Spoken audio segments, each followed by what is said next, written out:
haji. Nabi SAW diwajibkan ibadah haji pada tahun ke-9 Hijriah. Nabi tidak berhaji pada tahun tersebut.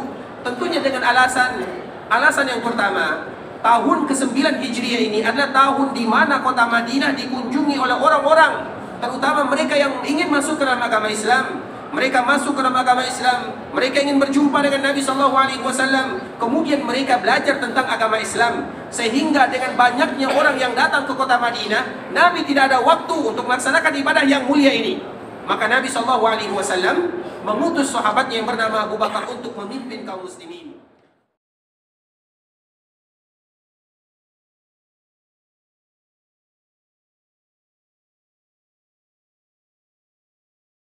Berziarah ke perkuburan Nabi, ikhwatul Islam, tentunya tidak sama kita berziarah ke perkuburan kaum muslimin yang lainnya. Kalau seandainya di perkuburan kaum muslimin tidaklah kita melewatinya, kalau ada yang lewat tanpa berniat untuk berziarah, tetap dianjurkan bagi mereka mengucapkan doa. Apalagi kalau seandainya mereka berniat berziarah. Misalnya kami yang tinggal di Madinah, kemudian kami melewati Baqi' dan kami tidak ingin berkunjung ke perkuburan Baqi'. Dikala kami melewatinya, maka dianjurkan untuk mengucapkan Assalamualaikum ya ahlan diyar. Atau misalnya kita melewati sebuah perkampungan, kemudian di sana ada perkuburan kaum muslimin, maka dikala kita melewati, kita mengucapkan Assalamualaikum. Assalamualaikum diucapkan kepada saudara kita, walaupun kadang-kadang kita tidak berniat menziarahinya. Tapi kalau seandainya kita lewat, kita mengucapkan doa ini, apakah mungkin ketika kita berziarah ke perkuburan Nabi SAW hanya kita lewatkan begitu saja? Tentunya tidak mungkin di kota Islam. Maka di sanalah kewajiban kita yang sangat indah, terutama berziarah ke perkuburan Nabi kita yang mulia sambil mengucapkan kata-kata yang indah, yang di dalamnya ada kalimat salam, yang di dalamnya ada kalimat sholawat, yang di dalamnya ada kalimat doa. Dan itulah yang dianjurkan bagi kita untuk mengucapkannya. Kalimat salamnya sama dengan kita mengucapkan salam dalam kehidupan biasa, hanya saja dhamirnya kita ganti dan kita rubah. Assalamualaikum ya Rasulullah warahmatullahi wabarakatuh. Kemudian salawatnya sallallahu wasallam wa baraka alaika. Kemudian doanya wa jazaka afdala ma jaza nabiyyan an ummati. Itu adalah kadar minimal ketika kita berziarah, ketika kita datang ke kota Madinah. Kemudian dianjurkan bagi kita berziarah ke perkuburan baginda Nabi yang mulia, tentunya dengan adab dan etika yang luar biasa, ikhwatul Islam. Karena kehormatan Nabi dikala Nabi hidup, itu jugalah kehormatan Nabi dikala Nabi sudah dipanggil oleh Allah Subhanahu wa taala. Kehormatan maknanya wajib bagi kita menghargai, menghormati Nabi sebagaimana kita menghormati Nabi dikala Nabi SAW hidup. Begitu juga dikala kita berziarah ke perkuburan Nabi dan Nabi sudah dipanggil oleh Allah Azza wa Jalla, maka kita juga wajib menghormatinya. Karena hurmah Nabi SAW hayyan wa mayyita. Makanya ikhwatul Islam, kami senantiasa menganjurkan dikala kita diberikan kesempatan untuk berziarah ke perkuburan Nabi, maka jaga ziarah ini. Jangan lakukan hal-hal yang bisa mencoreng daripada ibadah ziarah. Karena yang kita ziarah ini adalah Nabi, manusia yang paling mulia secara mutlak, manusia yang paling dicintai oleh Allah Subhanahu wa taala. Kemudian dikala kita berziarah sejajar atau kurang pas sejajar, lebih atau kurang, maka di sana kita mengucapkan Assalamualaikum ya Rasulullah warahmatullahi wabarakatuh. Sallallahu wasallama wa baraka alaika wa jazaka afdala ma jaza nabiyyan an ummati.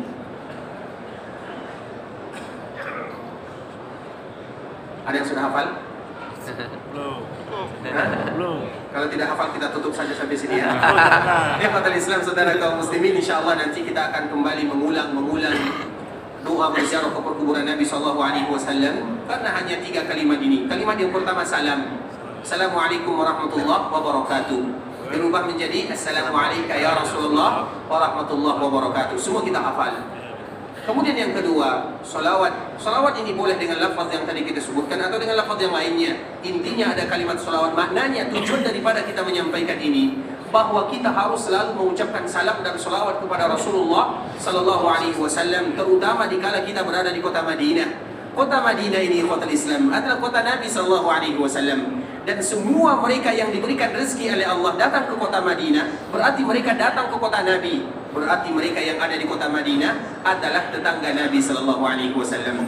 Tidakkah kita bangga menjadi tetangga Nabi Sallallahu Alaihi Wasallam? Tapi di sana kita juga harus melakukan kewajiban. Kita ini bertetangga bukan dengan orang biasa. Kita bertetangga bukan dengan fulan, dengan allan, tapi kita bertetangga dengan Muhammad bin Abdullah sallallahu alaihi wasallam. Jadi ada perasaan di mana kita harus menjaga kota Madinah. Kita bertetangga dengan Nabi yang mulia sallallahu alaihi wasallam yang nanti insyaallah akan kita jelaskan. Intinya di antara kewajiban kita ikhwatul Islam adalah mengucapkan yang pertama salam, yang kedua salawat sallallahu wasallama wa baraka alaika. Kalimat yang kedua sallallahu wasallama wa baraka alaika. Dan artinya tidak perlu disebutkan karena semuanya bahasa kita. Sallallahu, salam, barak, semuanya bahasa kita. Yang terakhir atau kalimat yang terakhir wajazaka afdala. Wajazaka, semoga Allah memberikan balasan kepadamu ya Rasulullah afdal, dengan balasan yang paling afdal ma jaza nabiyan an ummati. Itu adalah doa yang dianjurkan bagi kita ikhwatul Islam untuk kita berziarah ke perkuburan Nabi. Assalamualaikum ya Rasulullah wa rahmatullahi wa barakatuh. Sallallahu wa sallama wa baraka alaika wa jazaka afdala ma jaza nabiyan an ummati. Ada yang sudah hafal? Tapi ikhwatul Islam insyaallah nanti kita akan selalu mengulang agar kita dimudahkan, dan semoga Allah mudahkan kita untuk menghafal doa yang sangat indah ini dan juga doa-doa yang lainnya. Karena tentunya ini merupakan di antara bentuk kasih sayang dan cinta kita kepada Nabi sallallahu alaihi wasallam, terutama dikala Allah berikan kesempatan kepada kita bersama. Karena kita harus bayangkan ikhwatul Islam, Nabi sallallahu alaihi wasallam hanya beberapa langkah saja dari kita. Tentunya dengan demikian kita akan memberikan yang terindah kepada baginda Nabi yang mulia sallallahu alaihi wasallam. Ikhwatul Islam, saudara kaum muslimin, para tamu Allah rahimani wa rahimakumullah, kita akan kembali melanjutkan pembahasan kita yang sebelumnya, masih berkaitan dengan tujuan ibadah haji diwajibkan kepada kita bersama. Dan kemarin telah kita menyebutkan banyak sekali di antara tujuan-tujuan ibadah haji, mengapa Allah Subhanahu wa taala wajibkan ibadah haji kepada kita. Ikhwatul Islam, juga di antara kewajiban ibadah haji diwajibkan kepada kita bersama. Apa alasannya? Baik itu haji ataupun ibadah umrah, apa tujuannya Allah Subhanahu wa taala mewajibkan kepada kita ibadah yang mulia ini? Salah satunya ikhwatul Islam adalah ta'miku ittiba' lir Rasul sallallahu alaihi wasallam, yaitu bagaimana kita betul-betul melatih diri kita untuk mencintai, mengikuti, mempelajari, mengetahui tentang sunnah-sunnah baginda Nabi yang mulia sallallahu alaihi wasallam.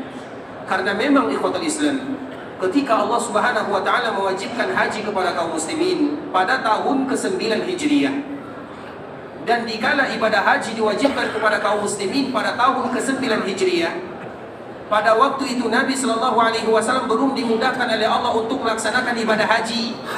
Sehingga Nabi sallallahu alaihi wasallam mengutus salah seorang sahabat yang bernama Abu Bakar As-Siddiq untuk memimpin kaum muslimin melaksanakan ibadah haji. Nabi sallallahu alaihi wasallam diwajibkan ibadah haji pada tahun ke-9 Hijriah. Nabi tidak berhaji pada tahun tersebut, tentunya dengan alasan yang pertama, tahun ke-9 Hijriah ini adalah tahun di mana kota Madinah dikunjungi oleh orang-orang, terutama mereka yang ingin masuk ke dalam agama Islam. Mereka masuk ke dalam agama Islam, mereka ingin berjumpa dengan Nabi sallallahu alaihi wasallam, kemudian mereka belajar tentang agama Islam. Sehingga dengan banyaknya orang yang datang ke kota Madinah, Nabi tidak ada waktu untuk melaksanakan ibadah yang mulia ini.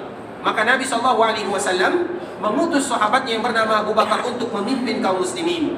Kemudian juga di antara alasan kedua, karena kita tahu Makkah Al-Mukarramah baru saja pada tahun ke-8 Hijriah, dan itu baru saja karena Fathu Makkah itu terjadi di bulan atau di tahun ke-8 Hijriah di bulan Ramadan.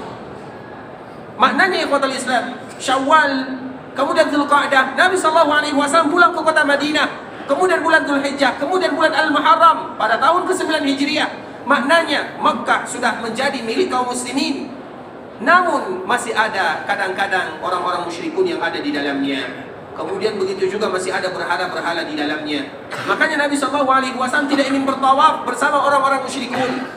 Nabi sallallahu alaihi wasallam tidak ingin ada berhala di Ka'bah Musyarrafah.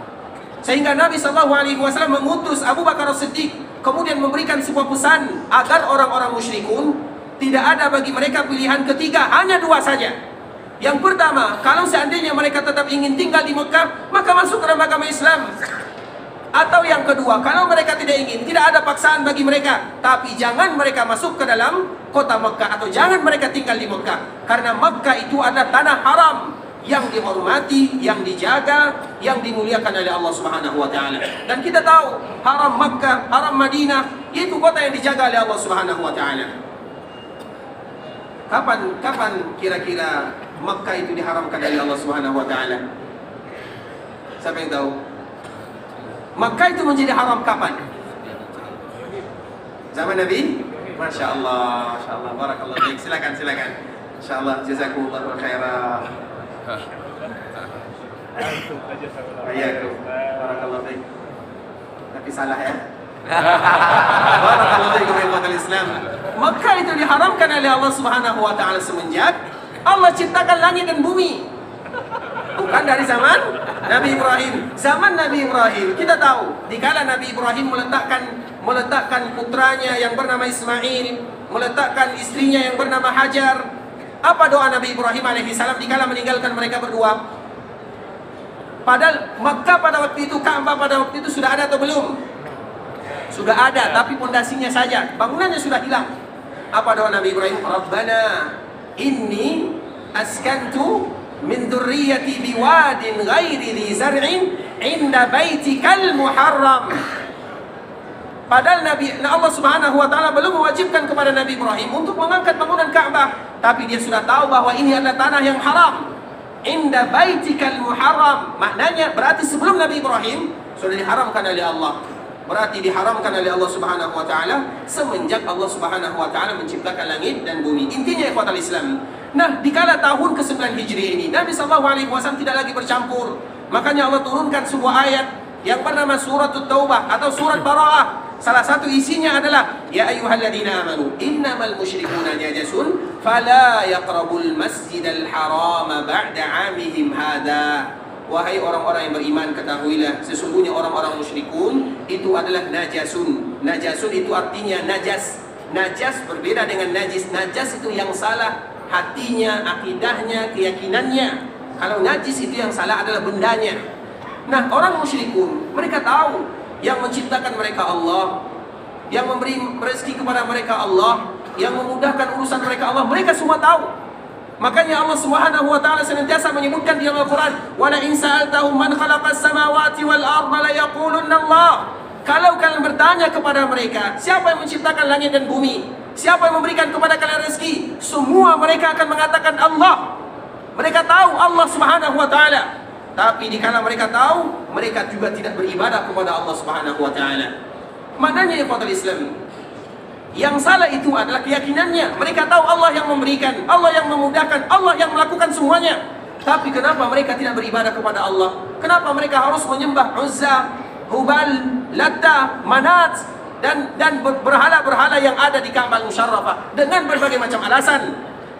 Makanya Allah menyebutkan najasun. Najas itu artinya keyakinan, akidah yang salah. Nah, dikala orang-orang musyrikun disebutkan dengan kalimat yang demikian, maka Allah menyebutkan setelahnya fala yaqrabul masjidal haram ba'da amihim hadha. Maka tidak boleh lagi bagi mereka untuk mendekati. Jangankan memasuki, mendekati saja mereka tidak boleh memasukinya. Maknanya ayat ini turun pada tahun, ada yang menyebutkan ikhwatul Islam banyak karena ada yang menyebutkan pada tahun ke-9, ada yang menyebutkan pada tahun sebelumnya. Namun intinya ayat ini dibawa oleh Ali bin Abi Thalib dengan menggunakan unta Nabi SAW. Dikala Abu Bakar memimpin kaum muslimin melaksanakan ibadah haji, maka setelahnya Rasul mengutus Ali bin Abi Thalib dengan menggunakan unta Nabi yang bernama Qaswa. Kemudian menyusul Abu Bakar As-Siddiq. Sesampainya Ali bin Abi Thalib di sana, maka Ali membacakan ayat ini. Artinya setelah tahun ini tidak ada lagi orang-orang musyrikun yang tinggal di Mekah. Kalau mereka ingin tetap tinggal, maka masuk ke dalam agama Islam. Fala yaqrabul Masjidil Haram ba'da 'amihim hadha. Setelah tahun ini, maka kalian tidak boleh lagi memasuki Mekah. Intinya ikhwatul Islam, itulah diantara alasan mengapa Nabi tidak melakukan haji pada tahun ke-9 Hijriah, dan baru Nabi melaksanakan ibadah haji pada tahun berikutnya, sehingga disebut dengan haji wada', yaitu haji pertama sekaligus haji terakhir Nabi SAW. Kemudian ikhwatul Islam, ketika Nabi SAW melaksanakan ibadah haji, tentunya itu merupakan pelajaran yang sangat penting bagi kita bersama. Makanya kewajiban kita untuk mempelajari tentang manasik haji sangat ditekankan. Karena bagi mereka yang tidak tahu tentang haji Nabi SAW, sama saja ibaratnya mereka berperang tanpa menggunakan alat perang atau tanpa menggunakan senjata. Begitulah mereka yang melaksanakan ibadah haji, kemudian mereka tidak tahu tentang haji Nabi SAW. Wajib bagi kita ikhwatul Islam, ibadah haji ini ibadah yang berbeda. Salat setiap kali, setiap hari kita akan melakukannya, sehingga setiap hari kita melakukannya mudah bagi kita menghafalnya. Doa-doa kita semuanya hafal, padahal banyak sekali doa-doa yang diajarkan oleh Nabi dikala kita melaksanakan ibadah salat. Kenapa mudah bagi kita menghafalnya? Karena 5 kali kita minimal melakukan siang dan malam, belum lagi ditambah dengan salat sunat, belum lagi ditambah dengan sunat-sunat mutlak, sunat-sunat muqayyad. Begitu juga dengan ibadah puasa, zakat. Haji ini umat Islam, ibadah yang jarang-jarang dilakukan oleh kaum muslimin, sehingga lupa mereka itu, banyak sekali mereka lupa. Jangankan kita sebagai orang biasa umat Islam, kadang-kadang mereka yang sudah ahli pun mereka kadang-kadang lupa. Makanya selalu kami membawa cerita yang semoga memberikan manfaat umat Islam.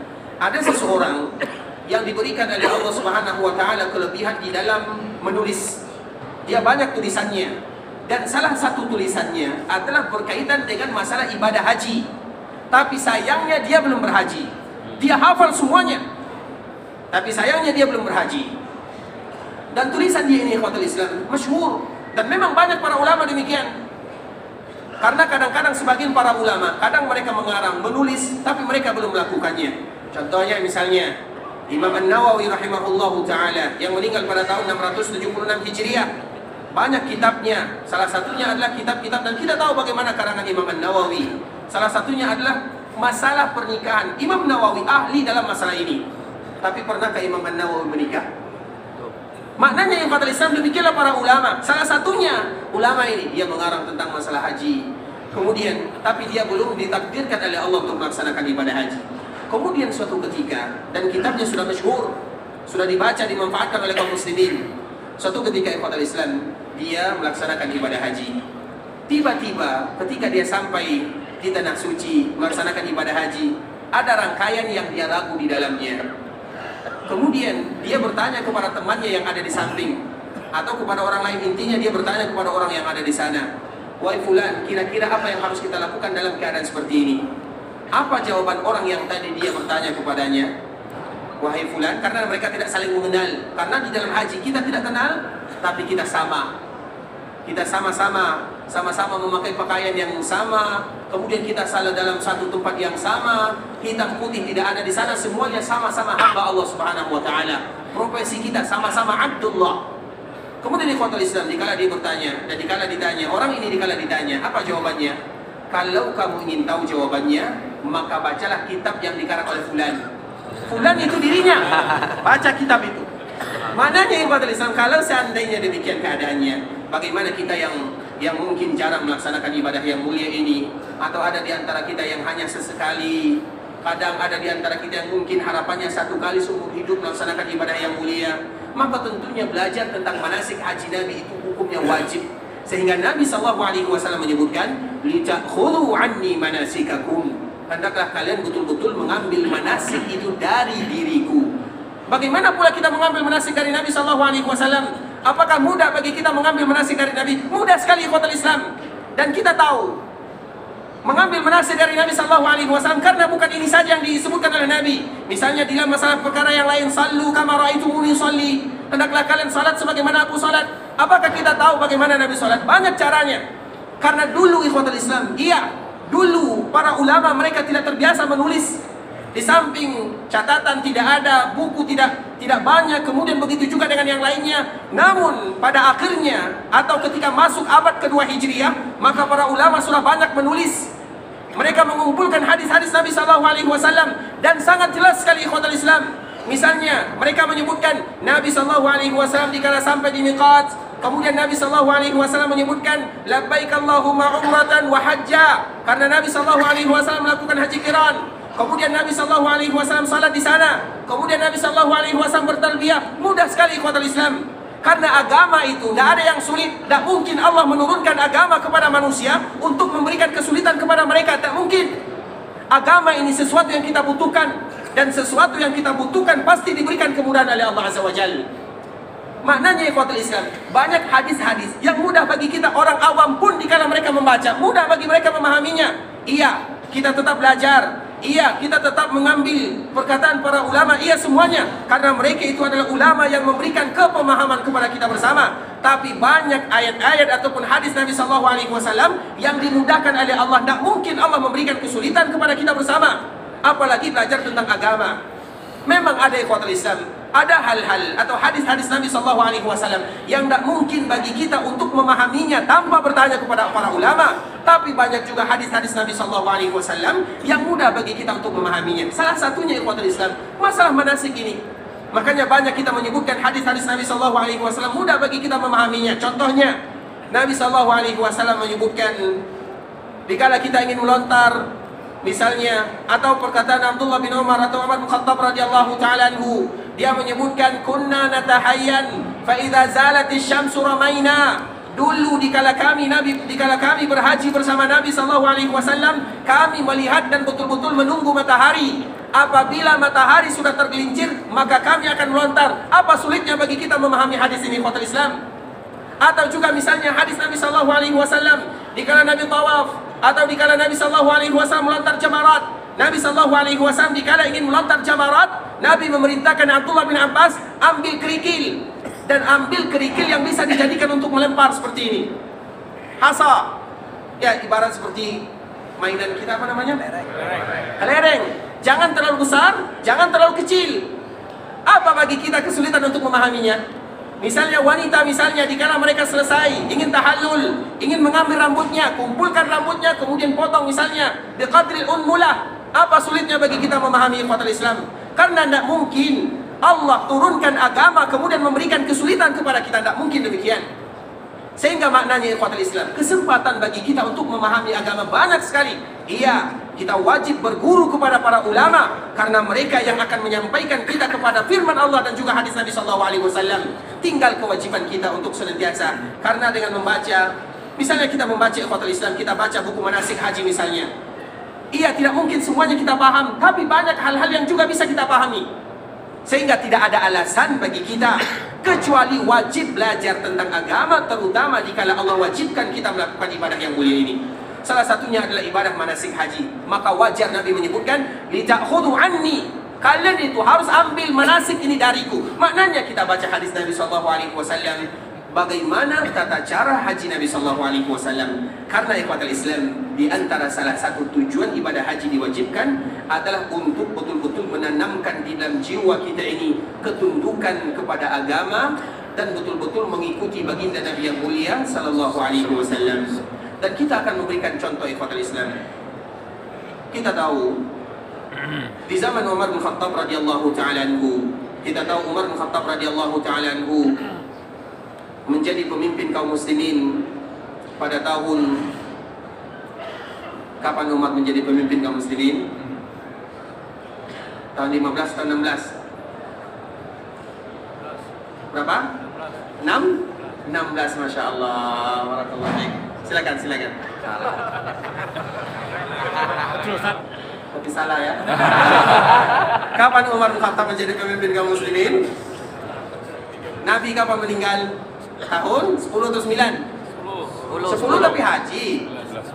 11. Setelah haji tahun 11. Setelah Nabi memimpin kaum muslimin siapa? Abu Bakar. Berapa tahun? 2 tahun. 11 tambah 2 13. Berarti tahun itulah Umar menjadi pemimpin kaum muslimin. Mudah kan? Mudah. Ikhwatul Islam, saudara kaum muslimin, dikala Umar bin Khattab radhiyallahu ta'ala anhu memimpin kaum muslimin, kemudian suatu ketika Allah mudahkan bagi dia untuk melaksanakan ibadah haji bersama kaum muslimin yang lainnya, bersama para sahabatnya. Setibanya dia di Makkah Al-Mukarramah, tentunya dikala kita sampai di Makkah Al-Mukarramah, kita akan melaksanakan tawaf yang disebut dengan tawaf qudum. Tawaf qudum itu adalah bukti kedatangan kita di tanah haram yang mulia ini. Sebagaimana dikala kita meninggalkan tanah haram Makkah, maka kita melakukan yang disebut dengan tawaf perpisahan. Ada kedatangan, ada kepergian. Ada tawaf qudum, ada tawaf wada'. Kemudian dikala Umar bin Khattab radhiyallahu ta'ala anhu tawaf, dan kita tahu ikhwatul Islam, di antara salah satu sunnah tawaf adalah al-ittiba' dan ramal. Ramal itu artinya berlari-lari kecil pada putaran pertama, kedua, dan ketiga. mulai dari Hajar Aswad sampai kita ke Rukun Yamani. Sampai di Rukun Yamani tidak lagi. Kemudian begitu juga dengan ittiba'. Ittiba' itu artinya membuka lengan kita yang bagian kanan. Kalau ada orang yang melaksanakan ibadah haji dan melaksanakan ibadah umrah, kemudian mereka menutup kedua lengannya atau menutup kain ihramnya, kedua bahunya ditutup dengan pakaian ihramnya. Kemudian dia bertawaf. Apakah tawafnya sah atau tidak? Dia tidak membuka ini, dia sah atau tidak? Kamu jawab ya. Sah atau tidak? Betul nih. Sah, ibadah Islam tidak menjadi masalah. Tawafnya sah. Karena bagaimanapun membuka lengan yang bagian kanan atau ramal itu adalah sunnah yang hukumnya sunnat. Karena ada perbedaan kalimat sunnah dengan sunat. Kalau hukum-hukum di dalam masalah fikih ikhwatul Islam ada fardu, ada sebagian menyebutkan fardu wajib, kemudian sunnat, kemudian mubah, kemudian makruh, kemudian haram. Makanya al-ahkam al-khamsah disebutkan oleh para ulama itu dengan al-ahkam al-khamsah. Ada lagi yang namanya kalimat sunnah. Sunnah ini berbeda dengan sunnat dalam istilah fuqaha. Apabila kita menyebutkan dengan kalimat sunnah, berarti semua yang diucapkan oleh Nabi SAW, semua yang dilakukan oleh Nabi SAW, semua yang disetujui oleh Nabi SAW, fisik penampilan Nabi SAW, akhlak Nabi SAW, semuanya disebut dengan sunnah Nabi SAW.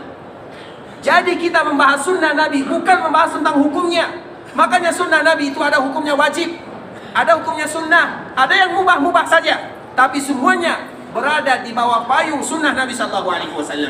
Salah satunya adalah ramal dengan ittiba', berlari-lari kecil pada putaran pertama, kedua dan ketiga, itu sunnah Nabi. Kalau ada orang yang tidak berlari-lari kecil, maka mereka tidak bersalah, mereka tidak berdosa di sana.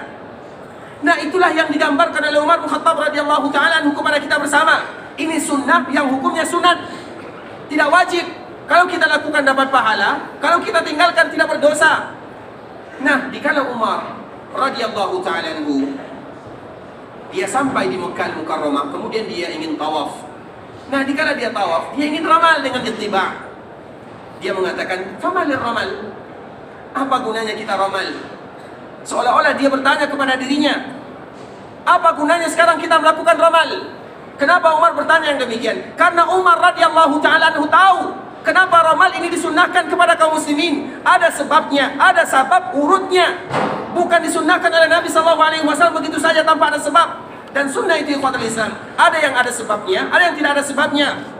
Nah, ramal itu adalah sesuatu yang ada sebabnya. Dulu ceritanya ikhwatul Islam, kita tahu setelah terjadi perang Khandaq atau yang dikenal dengan perang Ahzab, maka Nabi SAW menyebutkan kepada para sahabatnya, ini adalah akhir peperangan yang akan mereka lakukan. Mereka tidak akan pernah lagi datang ke kota Madinah. Karena musuh kaum muslimin pada waktu itu yang paling berat adalah orang-orang musyrikun. Setelah perang ini, mereka tidak akan pernah lagi datang ke kota Madinah. Kemudian setelahnya Nabi SAW bermimpi. Apa mimpi Nabi SAW? Nabi bermimpi memasuki kota Mekah bersama para sahabatnya. لقد صدق الله رسوله الرؤيا بالحق لا تدخلن المسجد الحرام إن شاء الله آمنين محلقين رؤوسكم ومقصرين لا تخافون. Allah membenarkan mimpi Nabi SAW bahwa kalian akan memasuki kota Makkah Al-Mukarramah, Masjidil Haram, dalam keadaan aman, dalam keadaan kalian mencukur rambut kalian atau memendekkan rambut kalian. La takhafun, kalian tidak akan pernah merasa takut setelahnya. Sehingga pada tahun berikutnya ikhwatul Islam, maka Nabi SAW ingin melaksanakan ibadah umrah. Kemudian dikala Nabi SAW ingin melaksanakan ibadah umrah, sampai di sebuah tempat yang bernama Hudaybiyah, maka Nabi dihalangi di sana, tidak boleh masuk. Kemudian terjadilah apa yang terjadi. Salah satunya adalah perjanjian Hudaybiyah. Dan Nabi SAW tidak bisa jadi masuk ke dalam tanah Makkah Al-Mukarramah atau Ka'bah Al-Musyarrafah. Tidak jadi Nabi melaksanakan ibadah umrah. Namun ibadah ini tetap disebut dengan umrah, karena Nabi sudah melakukannya, Nabi sudah mengerjakannya. Nabi sudah berjalan dari Madinah menuju Makkah, tapi dihalangi. Sehingga Nabi SAW memerintahkan para sahabatnya tetap untuk mencukur rambutnya, kemudian menyembelih hewannya, hewan kurbannya atau damnya. Kemudian setelahnya ikhwatul Islam, Di antara isi perjanjian tersebut bahwa kaum muslimin tidak boleh memasuki Mekah pada tahun ini. Sehingga pada tahun berikutnya, maka Nabi SAW kembali melaksanakan ibadah umrah yang disebut dengan Umratul Qadha. Qadha itu memiliki dua makna. Salah satu maknanya ganti daripada tahun sebelumnya. Dikala tahun sebelumnya Nabi tidak bisa memasuki Makkah Al-Mukarramah, maka pada tahun ini Nabi diberikan kesempatan sesuai dengan isi kesepakatan. Nah, dikala Nabi SAW masuk bersama kaum muslimin ke Makkah Al-Mukarramah, dan orang-orang musyrikun, mereka tidak lagi bisa menghalangi Nabi dan kaum muslimin. Mereka hanya bisa memandang Nabi SAW dan kaum muslimin masuk ke dalam Makkah dalam keadaan aman, sesuai dengan janji Allah Subhanahu wa taala, la tadkhulunna al-masjidal harama insyaallahu aminin. Kalian akan aman masuk ke dalamnya.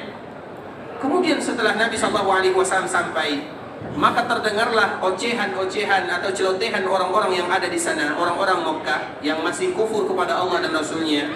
Mereka menyebutkan, akan datang kepada kalian penduduk yang mereka sakit dengan wabah yang melanda kampungnya atau daerahnya. Apa makna ucapan ini, ikhwatul Islam?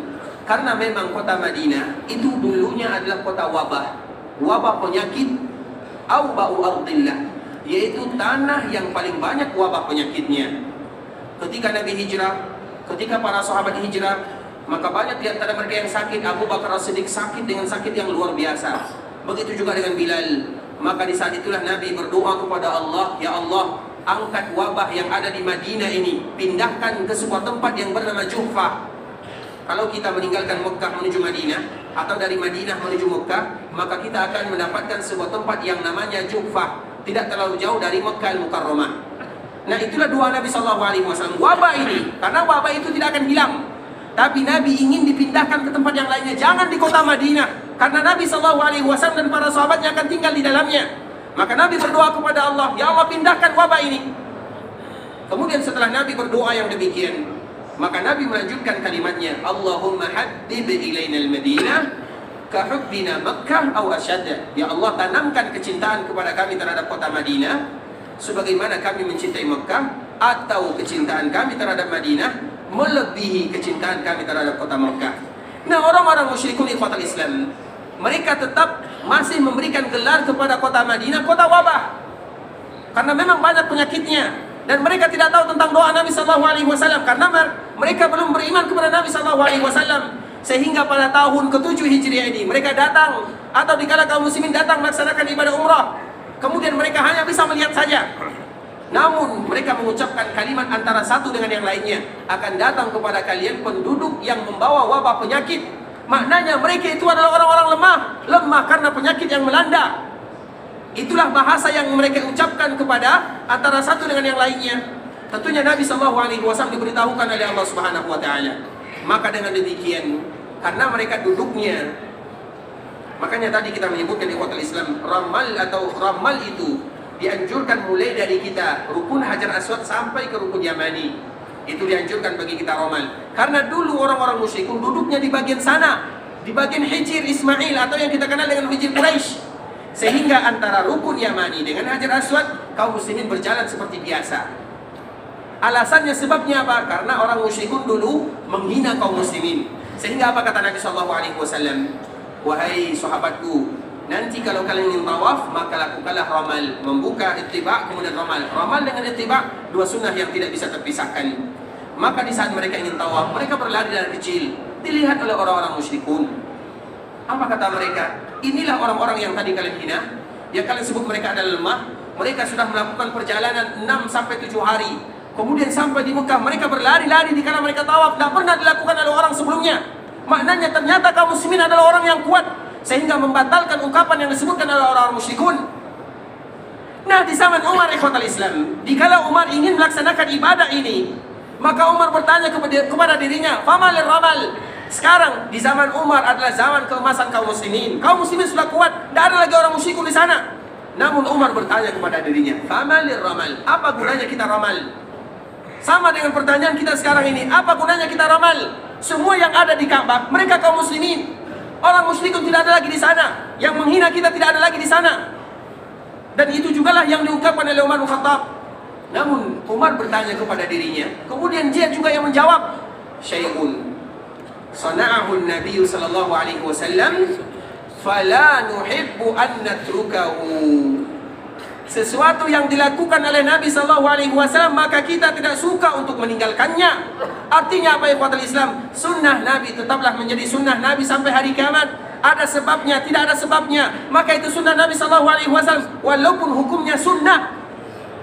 Begitulah kecintaan kita kepada Nabi sallallahu alaihi wasallam, ikhwatul Islam. Orang yang cinta kepada Nabi, maka mereka akan melakukan sebagaimana yang dilakukan oleh Nabi. Baru itu namanya cinta. Mereka yang cinta kepada Nabi, mereka akan mempelajari sejarah Nabi. Baru itu namanya cinta kepada Nabi. Orang yang cinta kepada Nabi, mereka berusaha mempelajari hadis-hadis Nabi sehingga kehidupan mereka tidak akan keluar dari jalur yang disebutkan oleh baginda Nabi yang mulia sallallahu alaihi wasallam. Dan para sahabat mereka sudah memberikan teladan kepada kita bersama. Kita contohkan ikhwatul Islam, contoh yang mudah sekali. Misalnya kisah yang terjadi kepada sahabat Jabir radhiyallahu ta'ala anhu. Dan ini selalu kita menyebutkan kisah yang sangat indah. Jabir ini ikhwatul Islam adalah sahabat Nabi yang berasal dari Madinah. Suatu ketika dia berziarah ke perkuburan, dia berziarah atau dia berkunjung ke rumah Nabi. Dikala dia sampai di rumah Nabi sallallahu alaihi wasallam, maka tentunya Nabi menjamu tamunya. Tapi sayangnya Nabi tidak memiliki makanan kecuali roti. Nabi sallallahu alaihi wasallam rumah yang sangat sederhana, makanan yang ala kadarnya. Kemudian dikala Jabir ini datang, maka ada roti di sana. Roti ini biasanya, dan sampai sekarang masih kita bisa membelinya di luar. Ada yang roti yang besar, ada yang kecil, berbagai macam bentuk roti tersebut.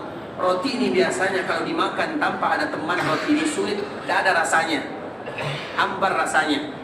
Biasanya kalau kita beli roti, misalnya kita berbuka di haram, roti ada temannya zubadi misalnya, atau temannya kurma misalnya, atau teman-teman yang lainnya. Seperti misalnya kita beli sandwich, misalnya ada ayam, ada telur di dalamnya. Maknanya roti ini sulit bagi kita untuk memakan tanpa ada temannya, tanpa ada kawannya. Nah begitu juga dikala Nabi SAW datang Jabir ke rumah Nabi SAW, maka ada roti. Tapi roti ini harus ada temannya, tidak mungkin dimakan begitu saja. Nabi pun bertanya kepada istrinya Aisyah radhiyallahu ta'ala anha, wahai Aisyah, apakah ada makanan yang lain? Ada sambalnya atau ada teman roti ini untuk dimakan?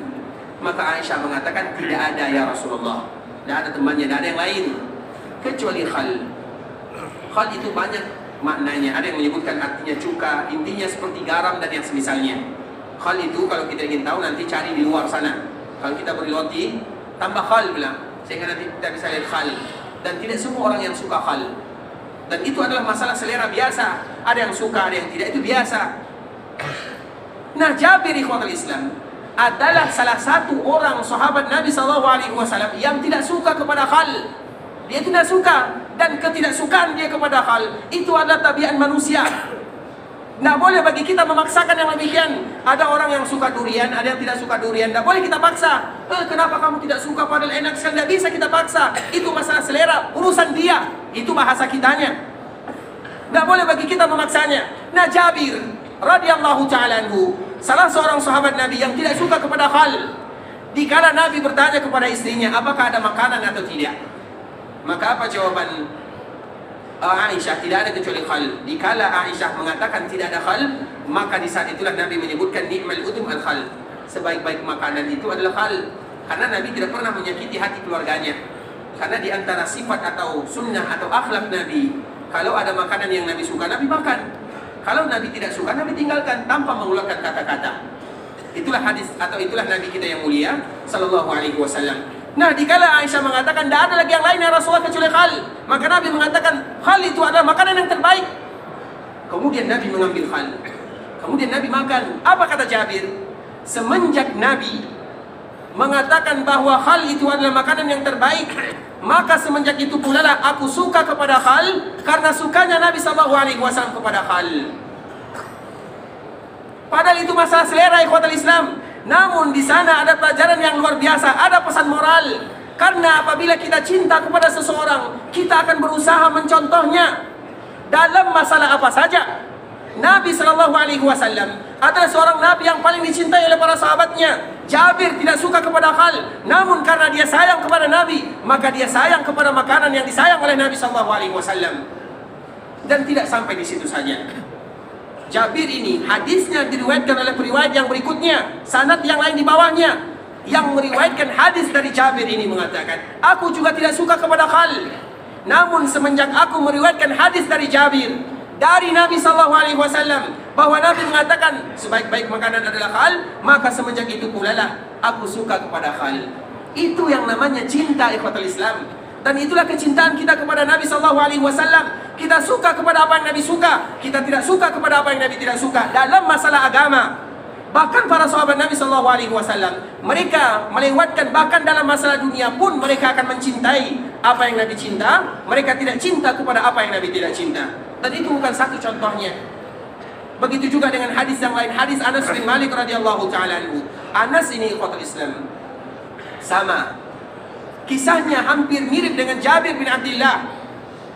Dia selalu memperhatikan Nabi SAW. Ini masalah makanan yang kalau kita lakukan, kalau kita suka, alhamdulillah. Kalau kita tidak suka juga tidak menjadi masalah, tidak akan berdosa. Kalau ada di antara kita yang tidak suka kepada cuka, kita tidak akan berdosa. Tapi apabila kita melakukannya, kita menyukainya dengan alasan kita suka kepada apa yang Nabi suka, maka dengan itulah kita akan mendapatkan pahala dengannya. Itu perkara yang mubah. Apalagi kalau seandainya perkara yang sunnah, apalagi kalau seandainya perkara yang wajib. Kalau seorang muslim melakukan sesuatu yang dilakukan oleh Nabi, maka mereka akan mendapatkan pahala darinya. Itu maknanya cinta kepada Nabi. Anas bin Malik senantiasa memperhatikan Nabi. Nabi itu biasanya suka kepada kerak-kerak makanan. Jadi misalnya dimasak gandum, tentunya di bawahnya ada kerak-keraknya. Sama dengan dikala kita masak nasi. Biasanya Nabi SAW suka mengambil kerak-kerak makanan tersebut. Selalu diperhatikan oleh Anas bin Malik. Apa kata Anas bin Malik?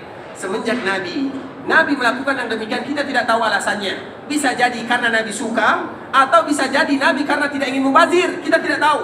Tapi Anas bin Malik menyebutkan, aku selalu melihat Nabi melakukan yang demikian.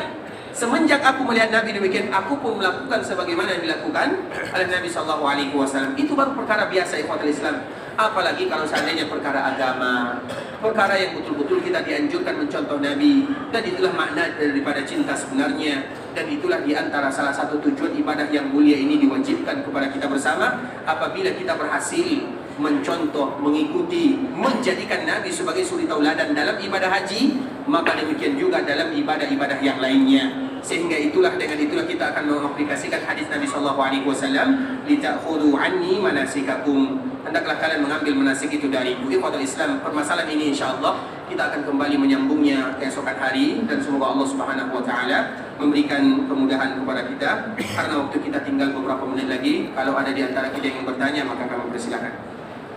Sebagaimana yang kami sebutkan sebelumnya, ikhwatul Islam, kalau ada di antara kita yang bertanya, maka kami anjurkan dengan menggunakan tulisan, dan semoga Allah memudahkan bagi kita untuk bisa menjawabnya, dan semoga Allah Subhanahu wa taala memberikan kemudahan kepada kita bersama. Assalamualaikum warahmatullahi wabarakatuh. Apa hukumnya baik bagi travel juga bagi calon jemaah umrah dan haji yang bekerja dengan pihak ketiga, yaitu perusahaan leasing, pembayaran dam, talangan atau berhutang buat umrah haji? Biasanya dikenal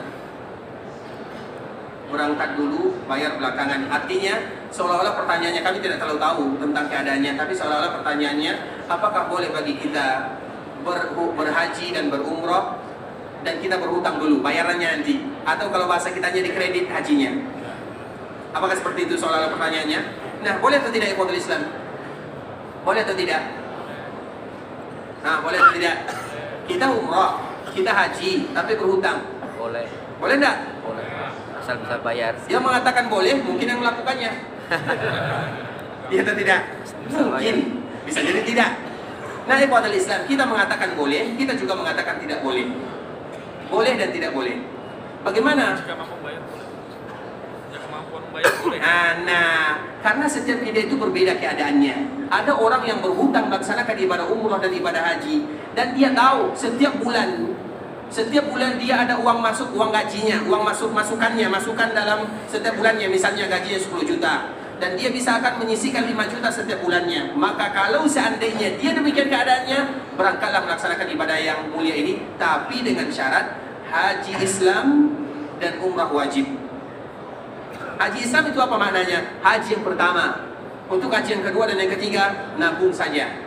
Karena haji Islam itu betul-betul ditekankan, haji Islam disebut dengan haji Islam atau haji yang pertama, atau umrah wajib umrah yang pertama. Kalau seandainya umrah berikutnya, maka dianjurkan tidak melakukannya. Karena bagaimanapun ikhwatul Islam, yang pertama wajib, yang kedua sunnah. Tidak mungkin dia berhutang gara-gara yang sunnah.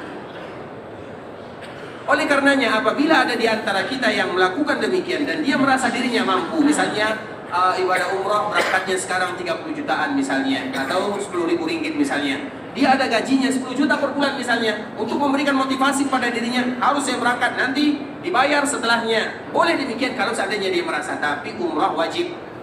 Tapi kalau seandainya dia merasa belum tentu kapan dibayar, kapan bagaimana, maka jangan berhutang. Karena berhutang itu kesedihan di malam hari, kehinaan di siang hari. Dan kita jangan menzalimi saudara, karena kadang-kadang meminta orang yang berpiutang itu berat sekali ikhwatul Islam. Antara sedekah dengan yang memberikan piutang, mana yang banyak pahalanya? Berikan piutang. Yang bersedekah atau yang memberikan piutang? Berikan piutang. Yang memberikan piutang bahkan lebih kali, 18 kali pahalanya dibandingkan dengan mereka yang bersedekah. Kenapa demikian? Orang yang bersedekah mereka tidak ada beban. Berikan ada uangnya 1 juta, sedekah selesai, tidak ada bebannya. Tapi apabila orang yang memberikan piutang diberikan 1 juta, kapalah dia bayar. Kita yang menagih, dia yang marah. Benar tak seperti itu? Sulit sekali ikhwatul Islam, berat baginya, ada beban baginya. Makanya saudara-saudara kita yang memberikan piutang pahalanya lebih besar daripada bersedekah. Karena ada beban yang harus dia tanggung jawab. Tanggung jawabnya berat sekali. Oleh karenanya ikhwatul Islam, sebisa mungkin kalau kita tidak berhutang, makanya salah satu hidup bahagia jangan berhutang. Bagaimana supaya kita tidak berhutang? Jangan minjam. Ya atau tidak? Ya. Makanya Nabi SAW mengajarkan yang demikian. Wa may yasta'fif, barang siapa yang berusaha menjaga dirinya, tidak membuka pintu hutang ini, Allah akan jaga dirinya. Karena berhutang itu kesedihan di malam hari, kehinaan di siang hari. Maknanya apa? Orang yang berhutang itu sulit tidurnya ikhwatul Islam. Nanti berjumpa dengan orang yang memberikan piutang, setiap jumpa akan diputar arah jalannya. Atau berjumpa di siang hari kalau bersua, dia akan bisa jadi berdusta, bisa jadi alasan ini, alasan itu. Kalau bisa jangan berhutang. Makanya Nabi tidak mensolatkan mereka yang berhutang saking beratnya masalah ini. Tapi kalau kita punya tanggung jawab seperti yang tadi kita sebutkan, misalnya ada hal-hal yang dia bisa bertanggung jawab untuk haji Islam atau umrah Islam, maka tidak menjadi masalah walaupun kita tidak menganjurkannya. Makanya haji dan umrah itu diikatkan dengan kemampuan. Barakallahu fikum ikhwatul Islam. Semoga Allah Subhanahu wa taala ampunkan dosa kita bersama. Allah mudahkan urusan kita. Allah jadikan ibadah kita ini adalah ibadah yang diterima oleh Allah Subhanahu wa taala. Haji yang mabrur, umrah yang mabrurah, sa'i yang masykur, zabun yang maghfur. Kalau ada di antara kita yang ingin pulang ke kampung halamannya, Allah mudahkan mereka. Kalau ada di antara kita yang masih tinggal di Madinah, semoga kita selalu semangat beribadah kepada Allah Subhanahu wa taala. Kita tutup dengan mengucapkan doa kafaratul majlis. Subhanallah wa bihamdika asyhadu an la ilaha illa anta astaghfiruka wa atubu ilaik. Wa sallallahu wa sallim ala nabiyyina wa habibina wa khalilina wa sayyidina Muhammadin wa ala alihi wa sahbihi wa sallam tasliman katsira. Assalamualaikum warahmatullahi wabarakatuh. Waalaikumsalam warahmatullahi. Ini